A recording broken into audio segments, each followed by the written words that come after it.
அனைவருக்கும் வணக்கம். வல்லினச் சிறகுகள் ஒரு துளி கவிதை இணைந்து வழங்கும் மறையவில்லை மகாகவி தொடர் 10. இன்றைக்கு நம்முடைய நிகழ்ச்சியில் அரசு கலை மற்றும் அறிவியல் கல்லூரியின் முதல்வராக இருக்கக்கூடிய ஐயா முனைவர் மு. அருணாச்சலம் அவர்கள் தொன்மத்திற்கு தமிழன்பன் என்ற தலைப்பில் அவருடைய கருத்துக்களை நம்மோடு பகிர்ந்து கொள்ள இருக்கின்றார். அவரால் இந்த நிகழ்ச்சிக்கு நேரடியாக வர முடியாத காரணத்தினால் அவருடைய காணொளியை நாம் இங்கே பதிவிடுகின்றோம். அனைவருக்கும் இனிய காலை வணக்கம்.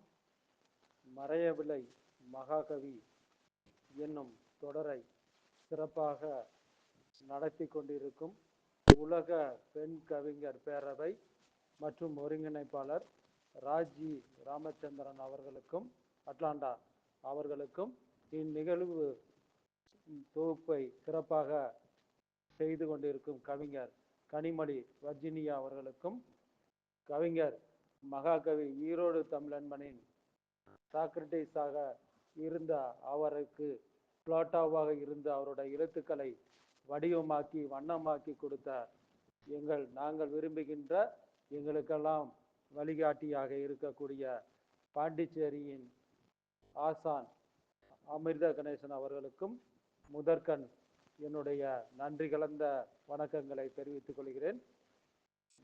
வரையவில்லை மகாகவி என்னும் தொடரில் எனக்கு தரப்பட்ட தலைப்பு, நானே எடுத்துக்கொண்ட தலைப்பு தொன்மத்திற்கு தமிழன்பன் என்பது என்னுடைய தலைப்பு. தமிழன்பனை அங்கதமாக, குறியீடாக, படிமமாக, முரணாக, தன்னுணர்ச்சி சார்ந்த கவிஞராக என்று பன்முக போக்கில் விரித்து கொள்வதற்கு இடமிருந்தாலும் தொன்மங்களையும் அவர் சிறப்பாக கையாண்டுள்ளார். அத்தொன்மங்கள் குறித்த அவருடைய கவிதை பதிவுகளை இந்த கட்டுரை ஆராய உள்ளது. கவிஞர் ஈரோடு தமிழன்பன் புதுக்கவிதை உலகில் புதிய தடங்களை உருவாக்கிய வானம்பாடி கவிதை படைப்பு முறையில் பன்முகமாக தன்னை விரித்து கொண்ட பேரருவி, மேலை நாட்டு கவிதை செல்வங்களை எல்லாம் தமிழ் கவிதை துறைக்கு கொணர்ந்து சேர்ந்திட்ட பைந்தமிழ் பாகன், பொங்குமா கடல் போன்று புதுமை தேட்டமும் முற்போக்கும் கலந்த கவிதை அலையாக தமிழ் இலக்கிய உலகில் அலையடித்து கொண்டு இருப்பவர், சென்னிமலையில் பிறந்து தமிழின் ஐந்திணை நிலத்திற்கும் சொந்தமானவர். கவிதை உத்திமுறையில் தமிழன்பன் பல உத்திமுறைகளை கையாண்டாலும் தொன்மங்களை கையாள்வதில் தனித்துவமாக திகழ்கின்றார். தொன்மங்களை அங்கத தன்மையுடன் கையாளும் போக்கில் இவருடைய தனித்தன்மை வெளிப்படுகிறது. இது பிற வானம்பாடி கவிஞரிடம் காணாத ஒரு போக்காகும். கவிதைகளில் தொன்மங்களை கையாளுவதன் மூலம் தமிழன்பனின் ஆழ்ந்த அகன்ற வாசிப்பு அறிவினையும் அவரது ஆழமான விரிந்த படிப்பறிவையும் நாம் அறிந்து கொள்ள முடிகிறது.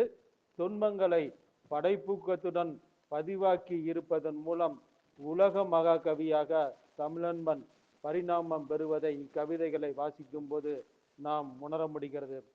தொன்மம் அப்படிங்கிற சொல் மித்தாஸ் அப்படிங்கிற கிரேக்க மொழியிலிருந்து பிறந்த சொல்லாகும்.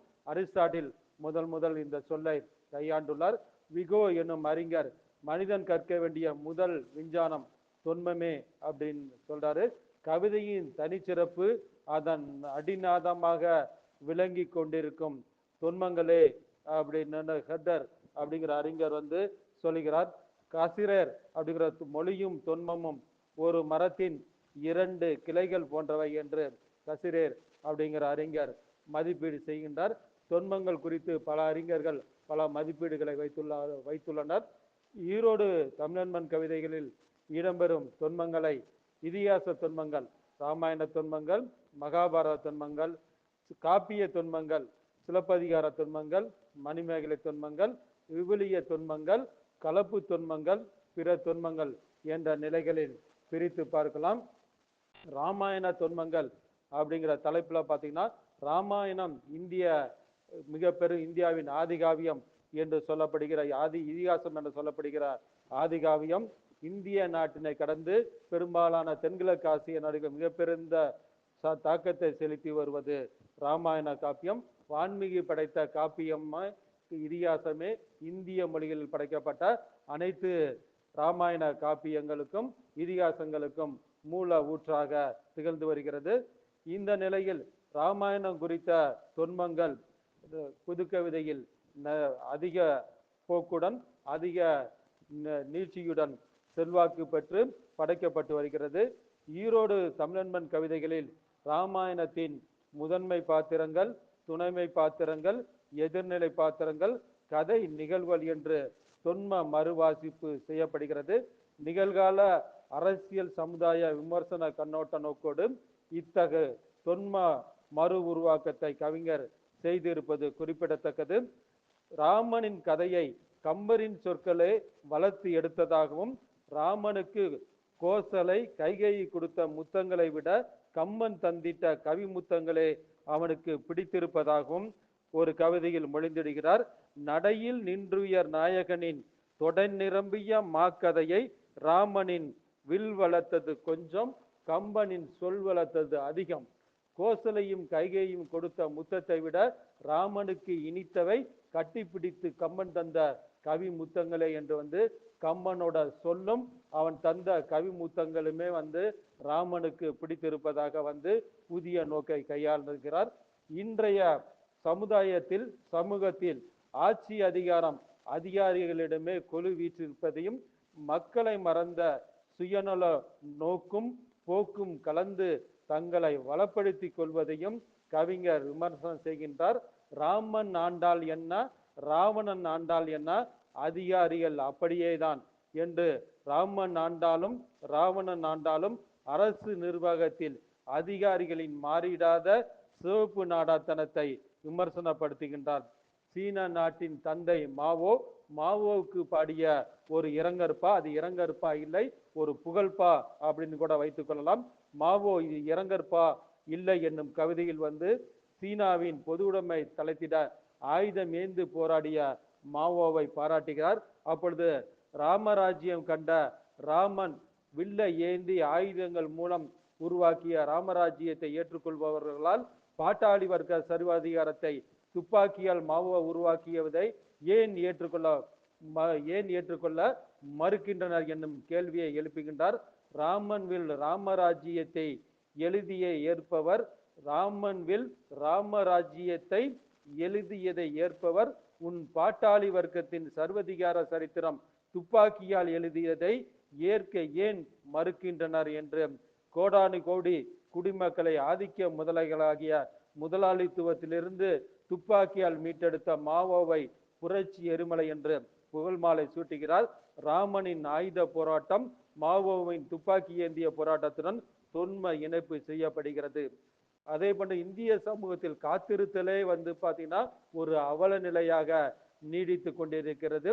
இந்த காத்திருத்தலின் அவல நிலையை தமிழன்பன், காட்டுக்கு போன ராமன் நாட்டுக்கு திரும்பி விட்டான், பங்கீட்டு கடைக்கு போன கம்பன் வீட்டுக்கு திரும்பவில்லை இன்னும் என்னும் கவிதையில் இந்திய சமூகம் காத்திருந்தே தங்களை தொலைத்து கொண்டிருப்பதை விமர்சனப்படுத்துகின்றார்.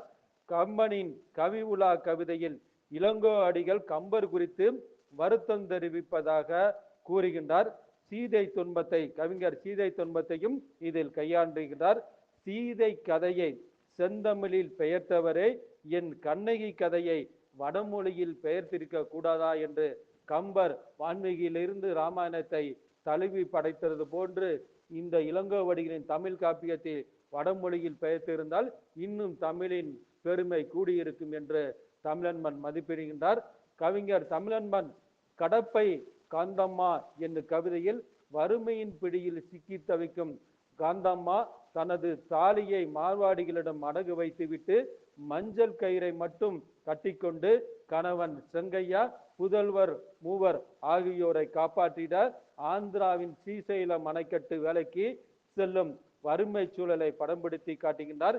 இந்த வறுமை சூழலை இராமாயண தொன்ம பாத்திரங்களை கொண்டு நிகழ்கால சமூக வாழ்வுடன் இணைத்தும் பிணைத்தும் காட்டுகின்றார். தசரதன் சோகம், கோசலை குமரல், சீதையின் அவலம், காகுத்தன் பிரிவு, சடாயு கண்ணீர் இவற்றால் மட்டுமே நிரம்பியுள்ள இந்த ராமராஜ்யத்தில் காந்தம்மாளின் தாலிக்கு வறுமைதான் ராவணன் என்பது மூலம் பாரத பூமியில் ராவணனாகிய வறுமையின் பிடியில் சிக்கிய காந்தமாக்களின் வாழ்வு அடகு வைக்கப்பட்டு கொண்டிருப்பதாக ஆதமம் கொள்கிறார். இங்கு வறுமைக்கு குறியீடாக ராவணன் தொன்மம் கையாளப்படுகிறது. இந்திர நகை என்னும் கவிதையில் கவிஞர் ராமனும் இந்திரனும் பெண் சமூகத்தை கால்களால் நசுக்கி மிதித்திடும் ஆணாதிக்கவாதிகளாக தொன்ம குறியீடு படுத்துகின்றார். முரண் தொன்மமாக இது கையாளப்படுகிறது. அகலிகை ஒடுக்கப்படும் பெண் சமூகத்தின் குறியீடாக்கப்படுகின்றார். காகுத்தன் கால்கள் 1000வது கல்லை மிதித்த போது இந்திரன் ஒரு கண்ணை மூடி 999 கண்களால் சிரித்தான் என்று பெண்களை ஒடுக்குவதிலும் சுரண்டுவதிலும் ராமனும் இந்திரனும் தோழமை பூண்டவர்களாக மாறி நிற்பதாக தொன்ம மாற்றம் செய்திருக்கின்றார். ஆணாதிக்க இந்திர காமத்தால் அகலிகை போன்ற பெண்கள் பாலியல் சீண்டலுக்கும் வன்முறைக்கும் வன்முணர்ச்சிக்கும் தொடர்ந்து ஆளாக்கப்பட்டு கொண்டிருப்பதாக கவிஞர் ஆதங்கப்படுகின்றார். இந்திரனும் கௌதமனும் ஆணாதிக்கவாதிகளாக தொன்ம குறியீடு ஆக்கப்படுகின்றனர். அறம் பிறந்த இந்திரர்களின் நக கண்களில் கூட ஆபாச பார்வைகள். அயலான் மனையால் மேல் பெண் கல்லானது சாபத்தால் அல்ல சரித்திரத்தால்.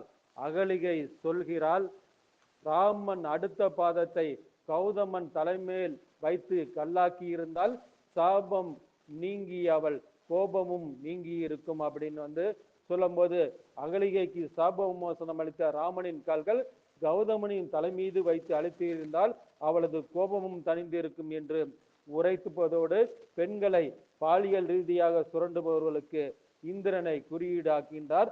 சந்தேக புத்தி கொண்ட ஆணாதிக்கவாதிகளுக்கு அடையாளமாக கௌதமனை தொன்ம மறு உருவாக்கம் செய்கின்றார்.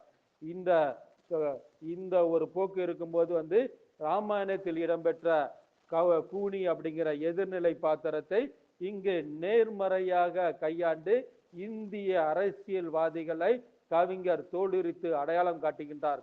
கவிஞரோட கவிதை அடையாளம் என்னும் கவிதை. இந்த கவிதையில் பாரத தேசத்தில் ராமராஜ்யம் மலர்ந்திட தனது உயிரை கொடுத்திட்ட காந்தியடிகளின் எண்ணங்களையும் நம்பிக்கைகளையும் அவர் வழி வந்த காந்திய கூனி வாரிசுகள் சிதைத்து விட்டதாக விமர்சனம் செய்கின்றார். காந்தி கண்ட ராமராஜ்யத்தில் கூனி உண்டா? உண்டு, நிமிர்ந்திருப்பால் யாருக்கும் அடையாளம் தெரியாது என்று இதிகாச ராமனை காட்டிற்கு அனுப்பிய கூனிகள் இந்திய சமூகத்தில் அடையாளமின்றி கரைந்து கலந்து நாட்டையே இடுகாடாக மாற்றி வருவதை கூனி நிமிர்ந்திருப்பால் என்னும் சொல் வழியாக அடையாளப்படுத்துகின்றார். எதிர்மறை பாத்திரமான கூனி இன்றைய சுரண்டர் அரசியல்வாதிகளுக்கு குறியீடாக தொன்ம மாற்றம் செய்யப்படுகிறது. இது ராமாயண தொன்மங்கள். அடுத்து இந்தியாவின் உலகின் மிக பெரும் இதிகாசமாக கருதப்படுவது இதிகாசம் மகாபாரதம். உலகின் மிகப்பெரிய இதிகாசமான இது வியாசரால் தொகுக்கப்பட்டு படைக்கப்பட்டது. தர்மத்தின் வாழ்வுதனை சூதுகவும் மறுபடியும் தர்மம் வெல்லும் என்பதை அடிக்கருத்தாக கொண்டிடும் இதிகாசமாகும். மகாபாரத தொன்மங்களையும் சமுதாய அரசியல் விமர்சன கண்ணோட்ட நிலையில் தமிழன்பன் தன் கவிதையில் கையாண்டுள்ளார். கவிஞர் சமதர்ம பாதை என்னும் கவிதையில் அடிமை நிலையில் இருந்த பாரத தாயினை திரௌபதியாக உருவகப்படுத்தியும் அவளை சுரண்டி உரிந்திட்ட துச்சாதனர்களாக வெள்ளையர்கள் இருந்ததையும் அடையாளம் காட்டுகிறார். இந்திய சுதந்திரம் பெற்ற பிறகும் வெள்ளையர்களின் இடத்திற்கு வந்தமர்ந்த செல்வ அதானிகளும் மஸ்தான்களும் அவளது ஆடைகளை மட்டுமல்ல தோலையும் சேர்த்து உறிந்திடவாறாக தெரிவிக்கின்றார்.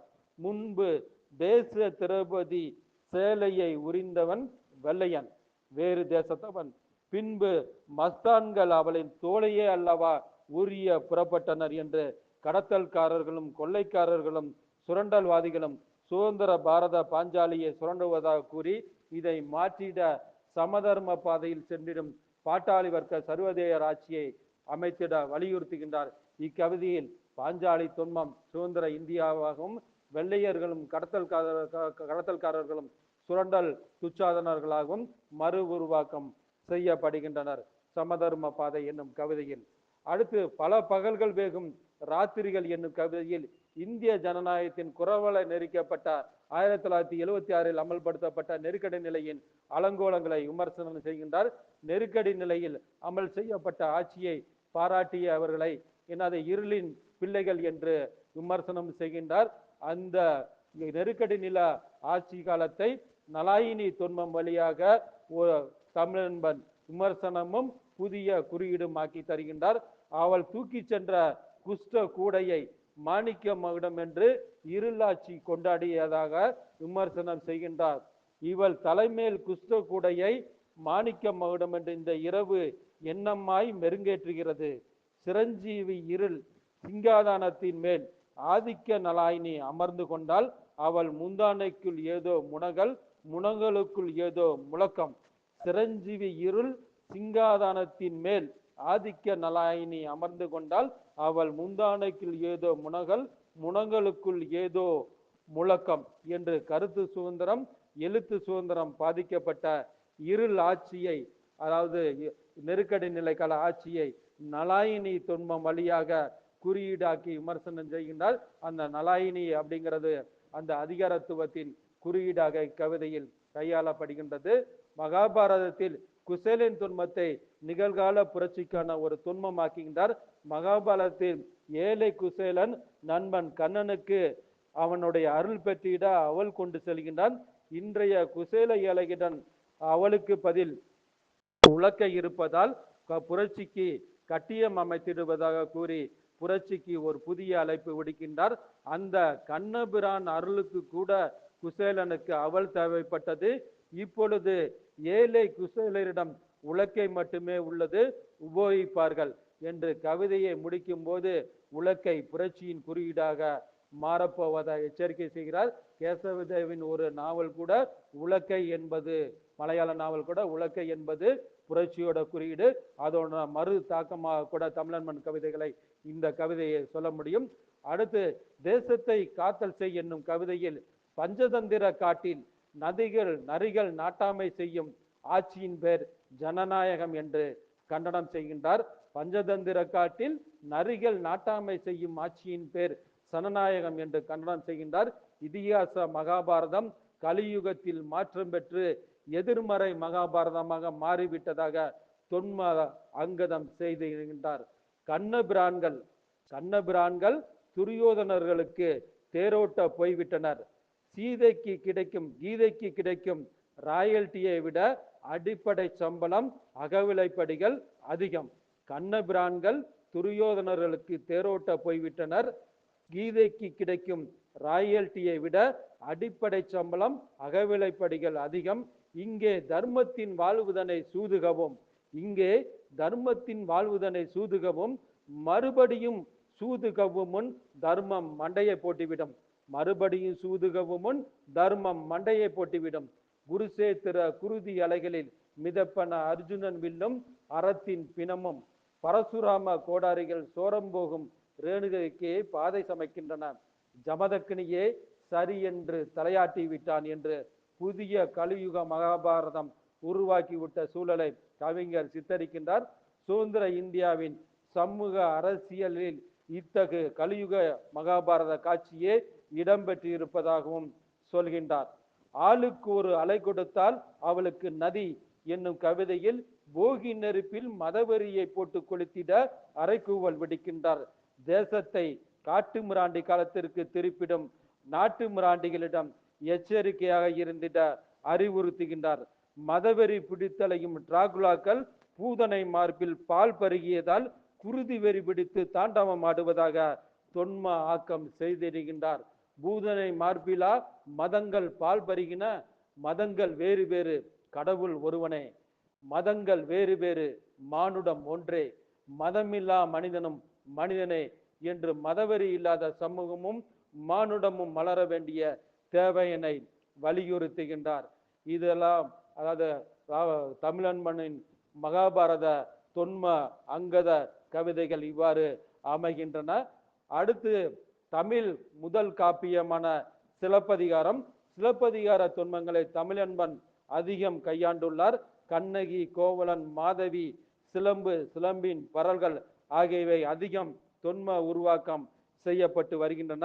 தமிழன்பன் கவிதைகளில் இராமாயணம், மகாபாரதம், விவிலிய தொன்மங்களை விட அதிகம் கையாளப்பட்டு இருப்பது சிலப்பதிகார தொன்மங்களே ஆகும். குறிப்பாக கண்ணகி குறித்த தொன்மங்கள் அவரால் மிகுதியாக மறு உருவாக்கம் செய்யப்பட்டுள்ளது. இது தமிழன்பனின் தமிழ் தொன்ம மனத்தினை பறைசாற்றுகின்றது.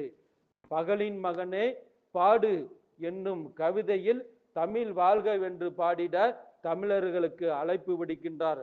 தமிழர்கள் கல் தோன்றி மண் தோன்றா காலத்தே முன் தோன்றிய மூத்த குடியில் முயல்த்தவர்கள் இன்று வடவர்களுக்கு ஆளாத்தி எடுத்து அடிமையாகி போய்கொண்டிருக்கும் அவல நிலையை மாற்றிட கண்ணகியின் காற்சிலம்பில் மிச்சம் இருக்கும் பரல்களை மதுரை சென்று எடுத்து வர நமக்கு ஆணையிடுகின்றார். போடா தமிழா, கடற்கரையோரம் நிற்கிறாள் கண்ணகி. எஞ்சிய பரல்களில் சில இன்னும் மாநகர் மதுரையில் கிடக்கலாம். எங்கென்று வணங்கி கேள், இடத்தை சொல்லுவா, எடுத்து வா. அவை அநீதியை பொசுக்கும் அறத்தின் கர்ப்பங்கள். தேவை இருக்கிறது, போய் எடுத்து வா என்று அதிகார சிலம்பின் ஆணை பெற்ற தமிழினத்தினை அநீதியை பொசுக்கிடவும் அடிமைத்தலைகளை தகர்த்திடவும் சிலம்பின் பரல்களை ஆயுதமாக எடுத்து வர சொல்லி தமிழினத்திற்கு புதிய தொன்ம சாசனம் அளித்திடுகின்றார். கவிஞர் நிதி வசூல் என்னும் கவிதையில் கண்ணகி தொன்மத்தை எதிர்மறையில் கையாளுகின்றார். இந்திய சமூகத்தில் பெருகிவிட்ட சிவப்பு விளக்கு சதை தொழிலை சுட்டி காட்டுகின்றார் கவிஞர். உடலை விற்று பிழைத்திடும் பெண்கள் அதற்கு காரணமாக கற்புக்கரசி கண்ணகிக்கு கல்யாண மண்டபம் கட்டிட தொழிலில் ஈடுபடுவதாக கூறி அங்கதப்படுத்துகின்றார். ஏன் நீ விபச்சாரம் செய்கின்றாய் கேட்டனர் அவளை. ஏன் நீ விபச்சாரம் செய்கின்றாய் என்று கேட்டனர் அவளை. ஏன் நீ விபச்சாரம் செய்கின்றாய் என்று கேட்டனர் அவளை. அவள் கண்ணகி கல்யாண மண்டப கட்டடத்திற்கு நிதி வசூல் செய்கிறேன் என்றாள் என்று உடலை விற்று பிழைக்கும் பெண்களின் பதிலை எதிர்மறை நோக்கில் கையாண்டு சமூகத்திற்கு சாட்டையடி தந்திடுகின்றார். கண்ணகிகளாக திகழ வேண்டிய பெண்களை இத்தகு அவல நிலைக்கு தள்ளிய சமூகத்தை தொன்ம அங்கதப்படுத்துகின்றார். இது கண்ணகி தொன்மம் எதிர்மறை நோக்கில் கையாளப்பட்டுள்ளது. தமிழனுக்கு எப்போது பொங்கல் வரும் என்று கேள்வி எழுப்பி கண்ணகியின் போராட்ட அறச்சீற்றம் அவனுள் நிரம்பும் போதே பொங்கல் திருநாள் தமிழனுக்கு வந்துடும் என்று உரைக்கின்றார். எப்போது சிலம்பு கண்ணகியின் நியாய சீற்றம் ஆள்பவர் சிறுமையை எதிர்க்க இமைகளை திறக்கும். எப்போது சிலம்பு கண்ணகியின் நியாய சீற்றம் ஆள்பவர் சிறுமையை எதிர்க்க இமைகளை திறக்கும், அப்போது வரும் பொங்கல் திருநாள் என்று சிறுமை கண்டு சேர்த்தெழுந்த கண்ணகியின் நியாய சீற்றம் தமிழனுக்கு எப்போது வருமோ அப்போதே அவனுக்கு பொங்கல் திருநாள் வரும் என்கின்றார். தங்கச்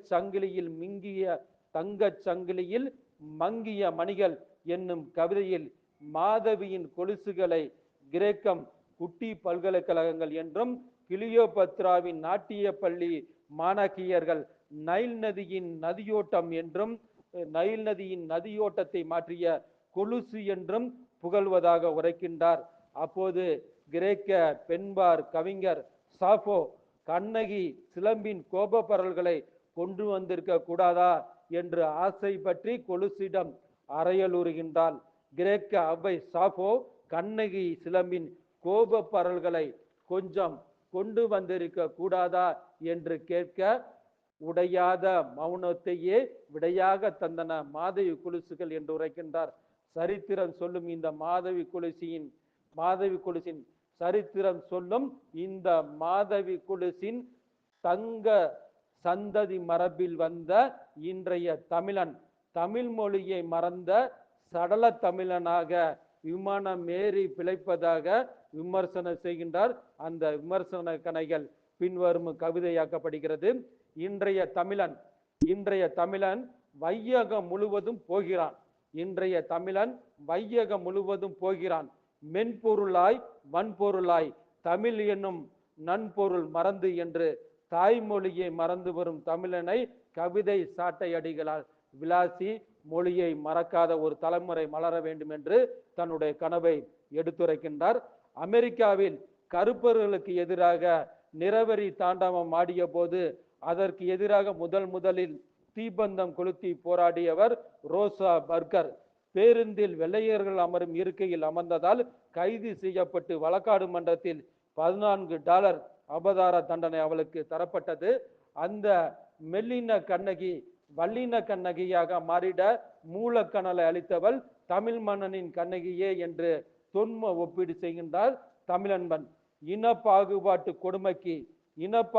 கொடுமைக்கு எதிரான போராட்டத்திற்கு மூலக்கணல் மூண்டல செய்தவள் நாம் கண்ணகி. மதுரையில் மூட்டிய வெந்தனில் ஒரு பொறி அந்த மண்ணில் தெரித்து விழுந்தது போலிருந்தது ரோசா பர்கர் பெண்மணிதான் என்று எனது கண்ணகி மூட்டிய நெருப்பு பொறியின் ஒரு பொறியாக ரோசா பர்கர் அமெரிக்காவில் தெரித்து விழுந்ததால் இனவெறி அதிகாரத்திற்கு எதிராக அவனால் போராட முடிந்தது என்று சொல்கிறார். இக்கவிதையில் கண்ணகியை உலகின் எந்த மூலையிலும் ஒடுக்குமுறை நிகழ்ந்தாலும் அதற்கு எதிராக சிலம்பெடுத்து போராடும் உலக அடிக்கருத்து தொன்மமாக தமிழன்பன் உயர்த்திடுகின்றார். இது தமிழன்பனின் தமிழ் தொன்ம மனத்தின் மிகச்சிறந்த ஒரு சிறப்பாக வெளிப்படுகிறது. சிலப்பதிகாரத்தை அவர் எழுதிய அளவிற்கு அவர் சிலப்பதிகாரத்துக்கு இன்னொரு சொல்லுவார், பிரிவின் என்னும் படிச்சுனையில் மலர்ந்த காப்பியம் அப்படின்னு தமிழன்பன் சொல்வாரு. கண்ணகியை உலக அடிக்கருத்து தொன்மமாக உயர்த்துவது மூலம் தமிழன்பனின் மிகச்சிறந்த அடையாளத்தை கண்டுகொள்ள முடிகிறது. இதே போன்று மின்மினிக்காடு கவிதை தொகுப்பில் கண்ணகி கோவலனை திருத்த முடியாத காரணத்தால் ஊரையே எரித்து விட்டதாக வருத்தம் கொள்வதாக ஒரு புதுமுறையில் சிலப்பதிகாரத்தை படைத்து காட்டுகிறார். கடைசியாக கண்ணகி வருந்தினால் ஒருவனை திருத்த முடியாமல் ஊரையே எரித்து விட்டேனே என்று மதுரையம்பதியை ஒருவனை திருத்த முடியாத காரணத்திற்காக நெருப்பால் எரித்து விட்ட நிகழ்விற்கு மனமருந்தி மன்னிப்பு கேட்பதாக ஒரு தொன்ம மாற்ற கவிதையும் உருவாக்கியுள்ளார். சிலப்பதிகாரம் எழுந்தமைக்கு தமிழன்பன் ஒரு புது காரணம் உரைக்கின்றார். மாதவி இல்லை என்றால் கண்ணகிக்கு வாழ்க்கை கிடைத்திருக்கும். மாதவி இல்லை என்றால் கண்ணகிக்கு வாழ்க்கை கிடைத்திருக்கும் சிலப்பதிகாரத்திற்கு என்னும் கேள்வி எழுப்புவது வினாவும் விடையும் புதுமையாக இருக்கிறது. சிலப்பதிகாரம் மாதவி இல்லை என்றால் இருந்திருக்காது என்னும் ஒரு புதிய ஒரு போக்கையும் உரைத்திடுகின்றார். கண்ணகி ஆரியப்பட்டை கடந்த நெடுஞ்செழியனுடன் நீதி உரைத்த காரணத்தால் செங்கோல் வலுவிய அரசன் யானோ கல்வன் என்று கூறி உயிரை விட்டு நீதியை நிலைநாட்டுகின்றான். இன்றைய நீதிமன்றங்களில் பொற்கொள்ளர்களே நீதியாசனத்தை அலங்கரித்து வருவதால் கண்ணகிகளின் வாதங்கள் இருட்டறைகளில் முடக்கப்பட்டு காராகிரகத்தில் தள்ளப்பட்டு பூட்டப்படுவதாக ஹைக்கூ கவிதையில் தொன்ம குறியீடாக்குகின்றார். சிலம்பை உடைத்து என்ன பயன் அரியணையிலும் அந்த கொல்லன் என்று இன்றைய நீதிமன்றங்களின் தீர்ப்புகள் விலை கொடுத்து வாங்கப்படுவதையும் கொல்லர்கள் அலங்கரிக்கும் அரியணை வாளகங்களில் நீதி எப்படி கிடைக்கும் என்னும் கேள்வியும் தொன்ம உருவாக்கமாக கவிதையில் மொழியப்படுகின்றது. சிலப்பதிகாரத்தை சொல்ற அளவுக்கு தமிழன்பன் இன்றும் கண்ணகி தொன்மத்தை கையாளுவது போன்று மாதவி தொன்மத்தையும் கவிஞர் கையாண்டுள்ளார். இந்த மாதவி தொன்மத்தில் கையாளும் போது புதிய மாதவி குறித்த கோவலனுக்கும் மாதவிக்கு இருந்த உறவு நிலைகளை அடிப்படையாக வைத்து அவர் கையாண்டுள்ளார். இதற்கிடையில் கோவலன் தொன்மத்தை கையாளும் போது புதிய ஒரு பெண்ணிய கண்ணோட்டத்தோடு கண்ணகியை உருவாக்கி காட்டுகின்றார்.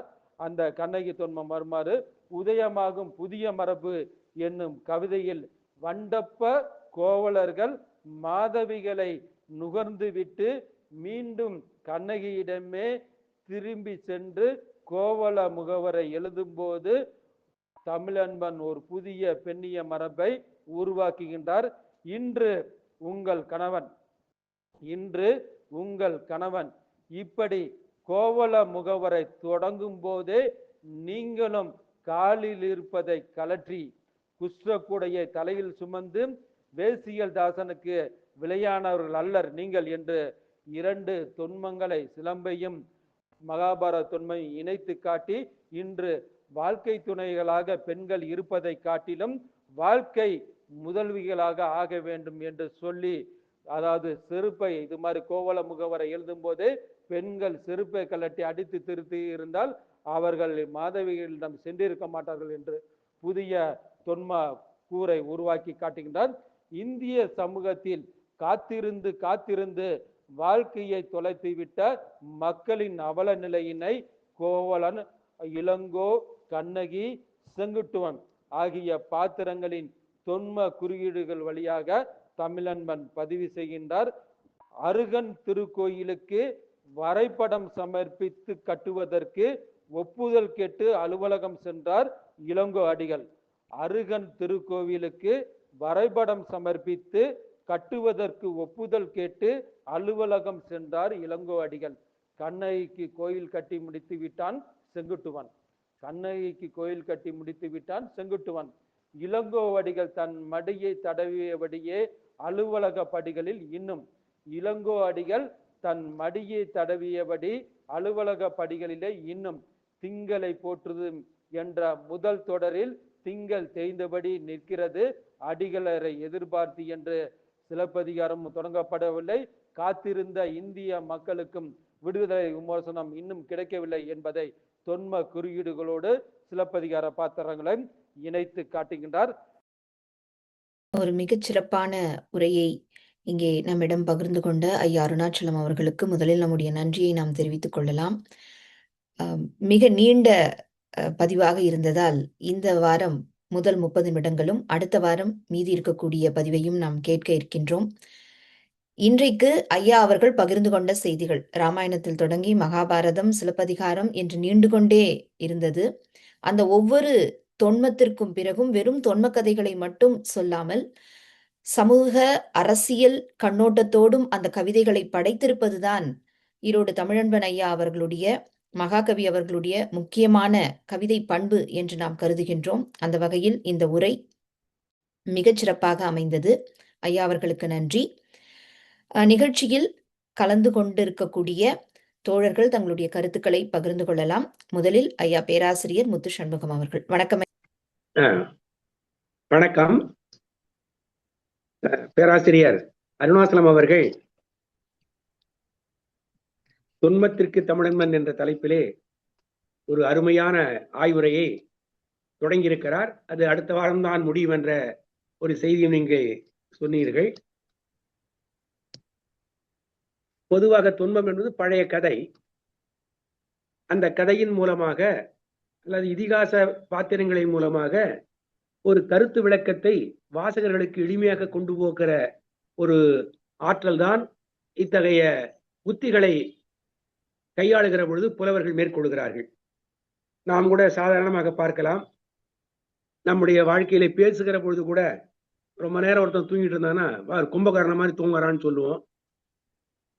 அவன் கொஞ்சம் அழகா இருக்கிற ஒருத்தர் கொஞ்சம் தன்னை உயர்ந்தவனாக சொல்லுகிற பொழுது நீ தான் பெரிய மன்மதனா என்று அவனை பார்த்து கேட்போம்.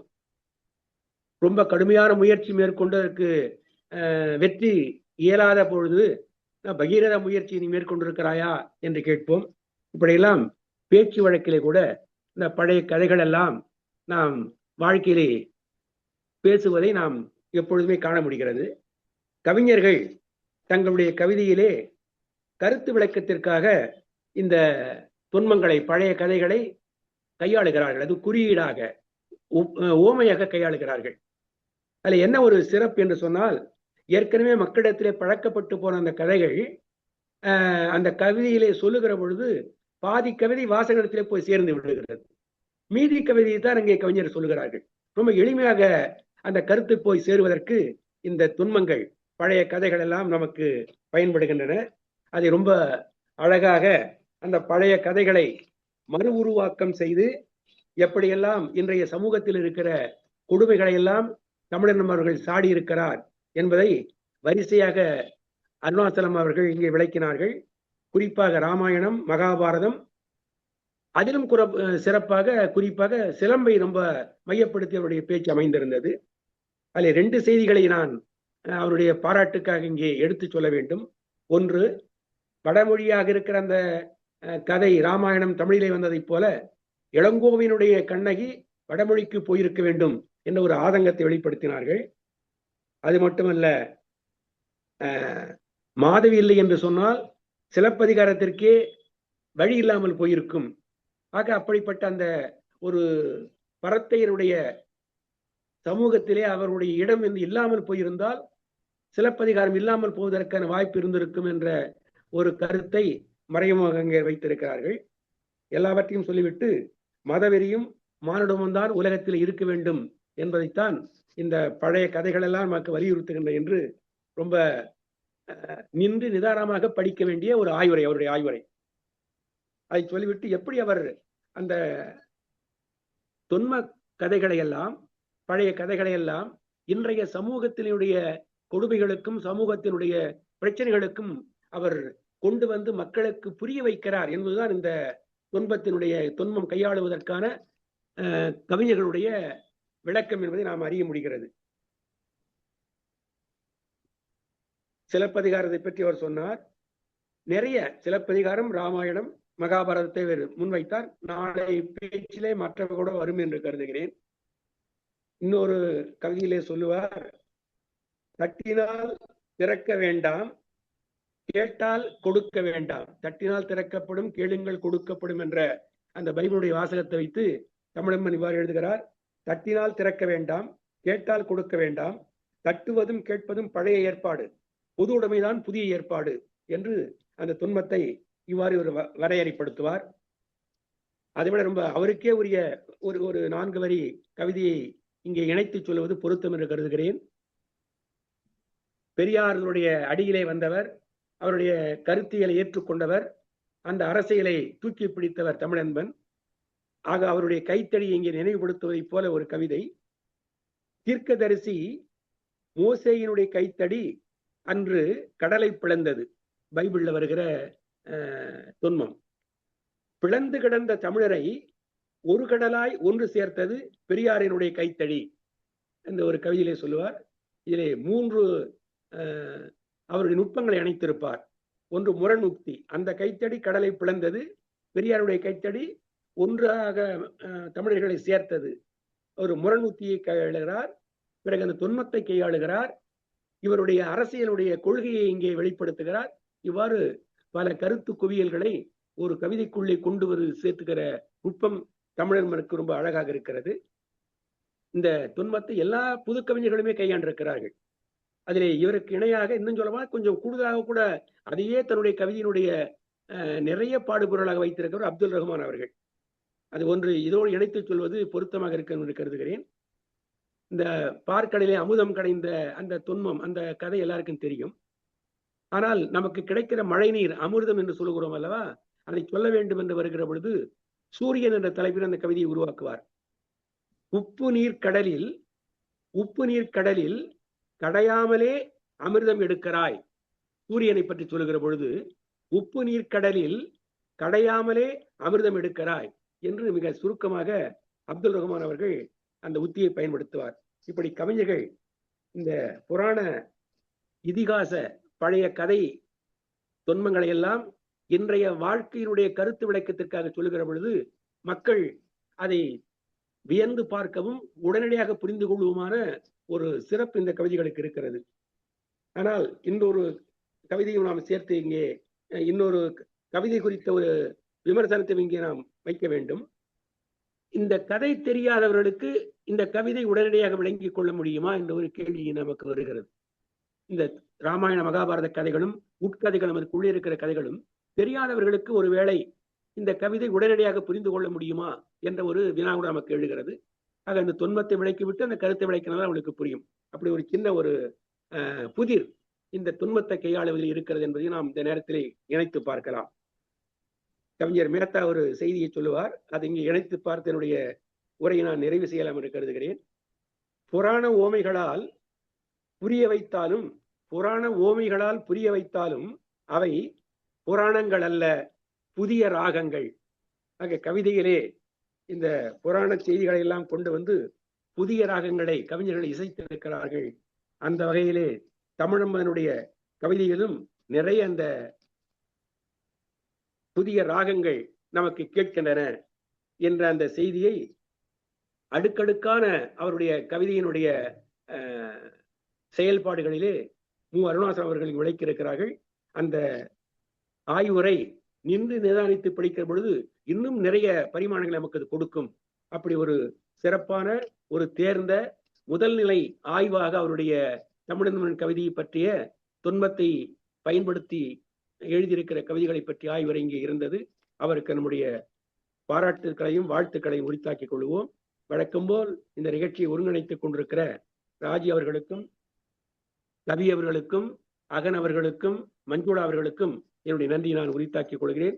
அனைவருக்கும் நன்றி, வணக்கம். நன்றி ஐயா. எப்போதும் போல உங்களுடைய உரை மிக சிறப்பாக அமைந்தது. நிகழ்ச்சியில் நம்முடைய இன்றைக்கு நம்மோடு உரையாற்றிய ஐயா அருணாச்சலம் அவர்களும் கலந்து கொண்டிருக்கின்றார்கள். ஐயா, வாய்ப்பு இருக்குமானால் ஒரு சில கருத்துக்கள். கேக்குதா மேடம்? வணக்கம் மேடம். வணக்கம் வணக்கம், சொல்லுங்க ஐயா. மேடம், ஐயா சொன்னது போல தொன்மங்களை விலக்கி விட்டு சொல்லலாம் என்றால் இந்த கட்டுரை இன்னும் நீண்ட நெடியதா போய் கொண்டிருக்கும். அதனால தொன்மத்தை அதோட சுட்டிக்காட்டி மட்டும் சொல்லிவிட்டு இந்த கட்டுரை அமைத்துக் கொண்டேன். இன்னும் நிறைய கவிதைகள் இருக்கு. நானே விடுபட்டு தான் சில கவிதைகள் எடுத்து சொல்லியிருக்கேன். இதே ஒரு பெரிய முன்னேற்பட்ட ஆய்வு அளவிற்கு ஐயா அவர்களோட இந்த ஆய்வை மேற்கொள்ளலாம், தொன்மங்களை பற்றி மேற்கொள்ளலாம். அனைவரும் தமிழன்மனாவே அங்கதம், அதே மாதிரி அவரோட கவிதையில படிமம், குறியீடு அப்படி சொல்லும்போது வந்து தொன்மங்களை இவர் கையாண்ட அளவிற்கு பிற நான் முன்னாடி சொன்ன மாதிரி வானமாடி கவிஞர்கள் கூட முதற்கொண்டு கையாளவில்லை அப்படிங்கிறதா உண்மை. ஐயா கூட மோசையை பத்தி சொன்னார். விவிலிய தொன்மங்கள்ல கூட வந்து மோசையோட ஒரு தொன்மத்தை கூட நான் பின்னாடி விவிலிய தொன்மம் வரும்னு நினைக்கிறேன், அதுல சொல்லியிருக்கேன். ஐயா அவர்களுக்கு நன்றி. இந்த வாய்ப்பு கொடுத்த அகன் அவர்களுக்கும் ராஜி மேடம் அவர்களுக்கும் என் நன்றியை தெரிவித்துக் கொள்கிறேன். நன்றி, வணக்கம் மேடம். மிக்க நன்றி ஐயா. உங்களுடைய உரை இன்றைக்கு மிக சிறப்பாக இருந்தது. அதனுடைய அடுத்த பகுதியை நாம் அடுத்த வாரம் கேட்க இருக்கின்றோம். நீங்கள் இங்கே கலந்து கொண்டு உங்களுடைய கருத்துக்களை பகிர்ந்து கொண்டமைக்கும் எங்களுடைய நன்றி. மீண்டும் அடுத்த வாரம் இந்த உரையினுடைய 2வது பகுதியை கேட்கலாம். நன்றி, வணக்கம்.